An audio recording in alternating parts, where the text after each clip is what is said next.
di dalam perjanjian baru hampir keseluruhannya Paulus menulis buku Alkitab ini ya. Rasul Paulus menasihati jemaat di Kolose agar hidup di dalam Kristus ya.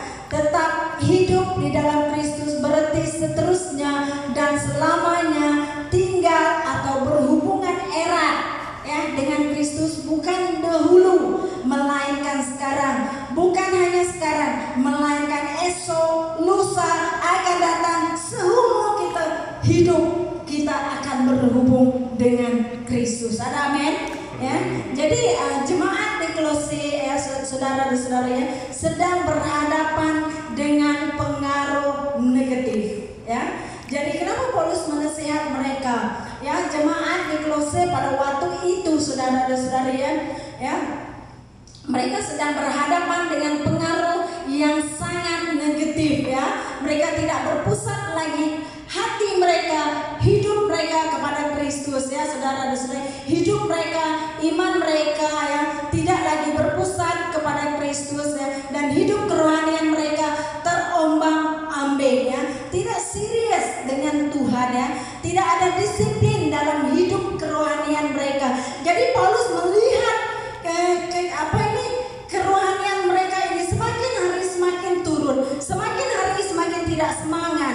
Jadi Paulus menasihat jemaat di Kolose, jangan memandang kekuatan sendiri, tapi hiduplah berpusat kepada Kristus ya. Sebab kamu sudah mendengar ya, kamu sudah mendengar Kristus di dalam ya, yang saya mencerita, yang saya beritakan selama ini kepada kamu ya. Karena itu hendaklah hidupmu tetap di dalam Dia. Apa sekalipun yang terjadi, tetap di dalam Tuhan, karena penjagaan Tuhan selamat.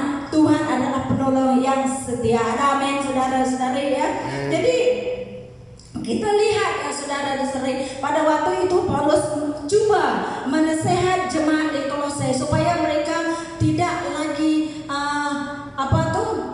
memasukkan pikiran negatif, memasukkan hal-hal yang negatif dalam kehidupan mereka, tapi mereka harus berpusat kepada Kristus, Tuhan penolong yang setia. Yang Paulus menasihatkan kepada mereka ya, saudara-saudari, Paulus melihat disiplin kerohanian mereka semakin hari semakin merosot, saudara-saudari. Sebab itu timurnya surat Kolose ini kepada jemaat di Kolose ya, saudara-saudari. Dia tulis satu surat, saya menasihatkan kamu, saudara dan saudari ya.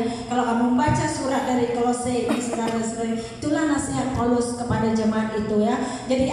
Jadi kamu telah menerima Kristus Yesus Tuhan kita, karena itu hendaklah hidupmu tetap di dalam Dia. Hidup kita, saudara dan saudari, pendirian kita, iman kita, masa depan kita harus disandarkan kepada Kristus. Ada amin?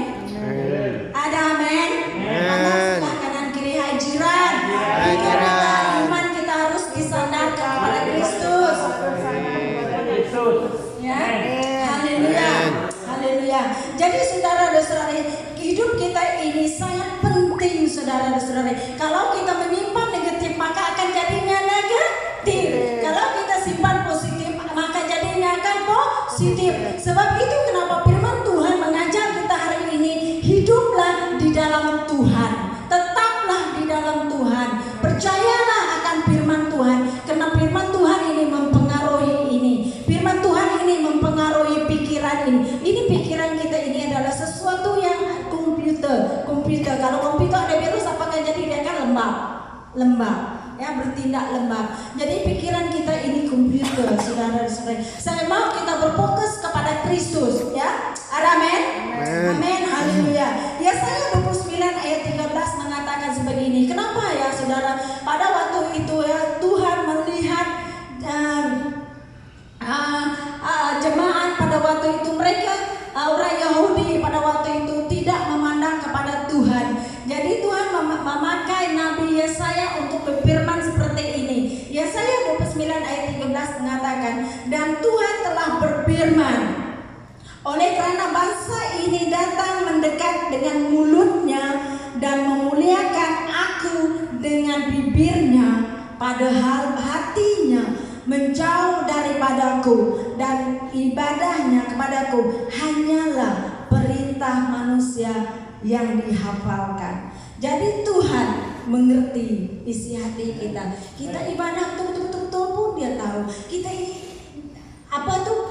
biasa-biasa aja pun Dia tahu. Jadi kita nanti kena marah dengan pastor, Dia pun tahu. Saudara ini gugur, Dia pun tahu.